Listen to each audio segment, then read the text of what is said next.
Hey guys, thanks very much for tuning in today. I'm Izzy and welcome back to the shop. So today we're working on this. I'm not going to tell you what it is quite yet, but it is pretty awesome. This gearbox does some pretty radical things and it is for a project that is off the chain. So I hope you stick around. I hope you enjoy the video and we'll see you after.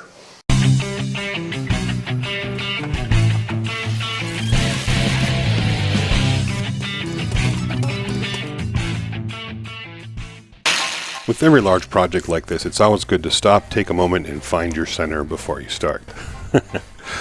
This project is largely going to be cut out at CNC. There's a lot of moving parts. There's a lot of things going on with this. So I 3D modeled most of the moving parts of this build and then cut them out on the CNC. Now after the CNC, that's just the cutting out part. There's a lot more work to be done. I start by cutting all the tabs out on the gears. I'm starting with the gears on this because they're kind of the heart and soul of the whole project. Now I use what's called a flush trim bit, and it's just a solid bit that's used for cutting laminate on countertop builds, and it does an amazing job of cutting out tabs nice and clean, and it just makes life a lot easier.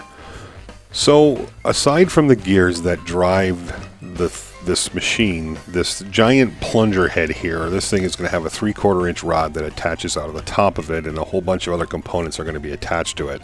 So it has to be pretty stout. I made this out of 3 layers of 3/4 inch birch plywood. Made sure I had plenty of space in there for the 3/4 inch rod that's going to go in. And then of course glued everything up, and once that was glued up, I clamped it all up. Now this will make a little bit more sense here as we move along in the project. Now after the plunger head was gluing up and set up, I wanted to make sure that all the gears would fit in this gearbox of sorts. And once I knew that everything would fit, I started assembling it.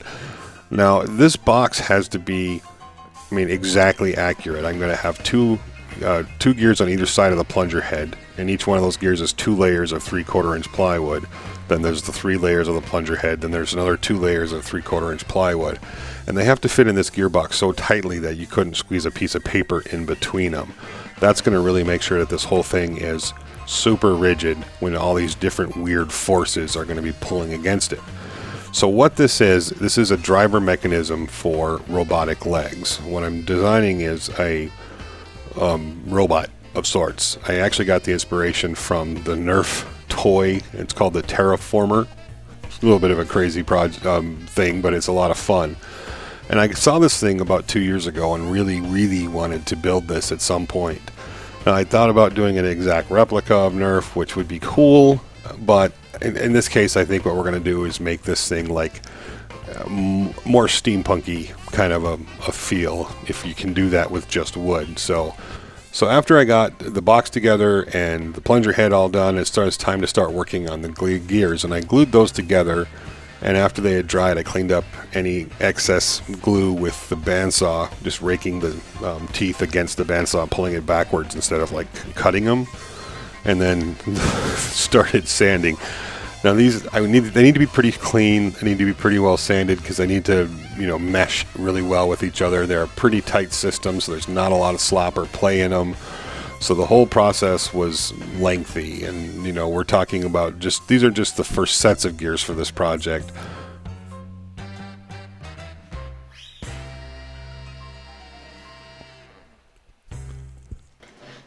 That's the sound of the men working on the chain gang. That's the sound of the men working on the chain gang. And sanding these, I had the CNC cutting out some big parts to mount all this stuff to. Now I just need to drill some holes so this sit flush, sand a few more things, and put it together. So to mount this whole system in the gearbox, I need to basically screw each gear to each sidewall, or bolt each gear to each sidewall of the gearbox, and have nothing in the center of those 2 gears that will interfere with the plunger head rotating in a full 360 degrees.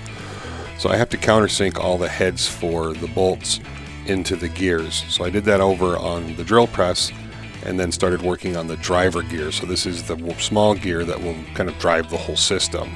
And to do that, I'm putting 3 spacers in between 2 sets or 2 layers of gears to make this all work. Now in this case for today, I just have everything kind of glued together and epoxied, and some of that stuff happened off screen. I didn't record that process. but I will eventually have, you know, pins going through the gear, the wood gear, in through the metal rod, so it can take some substantial forces. Now, the nice thing about it is because it's such a smaller gear compared to the bigger gears, there's not as much force on them as you might think there would be. Then it was really just about putting this together. Now, each one of these gears has a specific location. It only works in one spot, and somebody didn't remember to mark them. So putting this together was kind of a fiasco. I think I put it together like 3 times to get everything to kind of mesh the way it was all supposed to.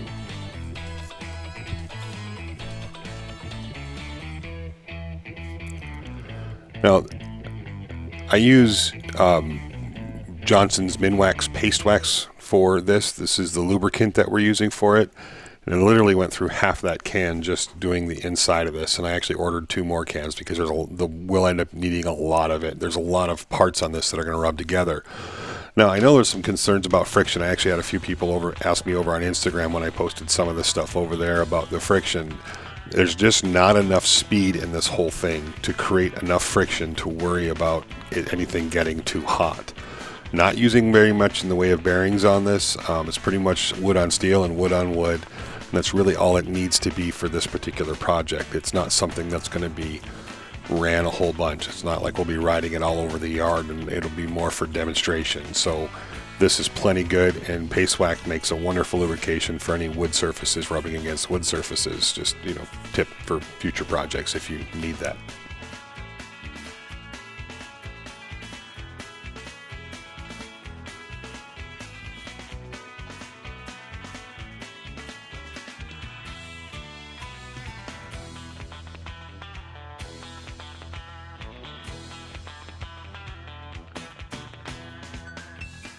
Just about finishing up getting this together, and the first thing I'm going to do, of course, is test it.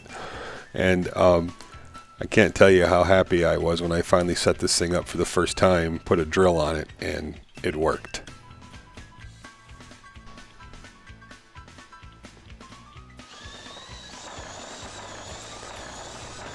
What was really surprising to me is how easily these turned. I mean, just from the gear reduction, we have a pretty serious mechanical advantage going from the small gear to the larger gears. So it was very little effort to hold on to the drill. I actually was using 2 hands at first because I was concerned there would be some torque on it, but immediately realized it really wasn't necessary. Now, once we have all the legs and everything attached to it, that'll be a little bit different. There'll be actually 2 positions or 3 positions throughout the rotation where there'll be a little bit more torque on it, but I don't think that's going to be much of an issue, to be honest. So after I knew it was working, it was time to start building the body for this gear box and big large gear that's going to turn, where basically how we're going to mount all the legs. So the next step was to do that, and I did that again, cut the parts out on the CNC, and then started putting them all together.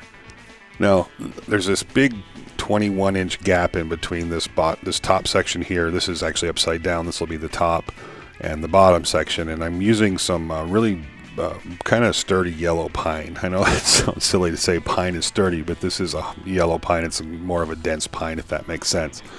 So this is more than enough to take the pressures that will be exerted with all the legs attached. So I started by gluing, I used super glue basically just to glue the stanchions down to the top, and then screwed in the bottom side, then flipped it over and screwed in the top side.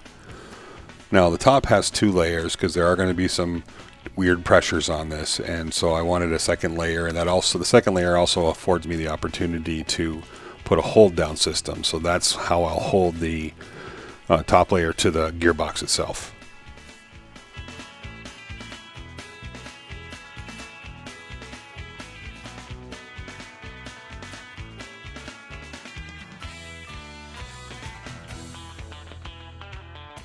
So once I glued that up, clamped it. Once that had dried, I started mounting this down. Now to do this, I am going to put a couple of bearings in this particular part of the build. So this really is probably the place where they needed them the least, but I had them and I felt like I wanted to use them. So, you know,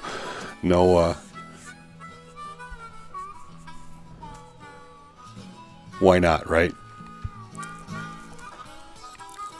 and it turned great. Everything was working really well. So next up was to throw a drill on the gearbox and the turning gear, or what will be the turning gear, to turn this thing left and right in, and see if it all would mesh together, and it worked great.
So as crazy as this thing looks right now, this is going to be a 6-legged robot, and the really cool thing about it is it's directional. So whichever direction you point the head at, that's the direction it will walk. Each one of these holes down here will each have a leg, so they'll have a leg coming out and a foot going down, and each one of those will articulate in 6 different directions. And it's all controlled from the center hub, or this giant plunger that's attached to the gearbox. Now this is going to be kind of a fun build. There's going to be a lot going on with it, and it's going to take several videos to get it done. I've never really done build like this on my channel before, where it's parts of the build, but I think this one lends itself to it, because in this one we have the gearbox. Now the next one, or the one after, I'm not sure whether I'm going to attach to the legs yet. I need to make one-way bearings, or a freewheel device, so to speak, that'll go on top of each one of these gears. So each one of them will have one on each side, and that'll be what actually steers the mechanism. So I'm actually really excited about how this build and the process of sharing it with you, and we'll see how it goes. So hey, thank you very much for watching. Don't forget to give it a thumbs up if you enjoyed it, and as always, don't forget to subscribe if you're not already, and hit that little bell notification so you get notified when I put a video up. You're not going to want to miss this build. It's going to be wild. We'll talk to you later.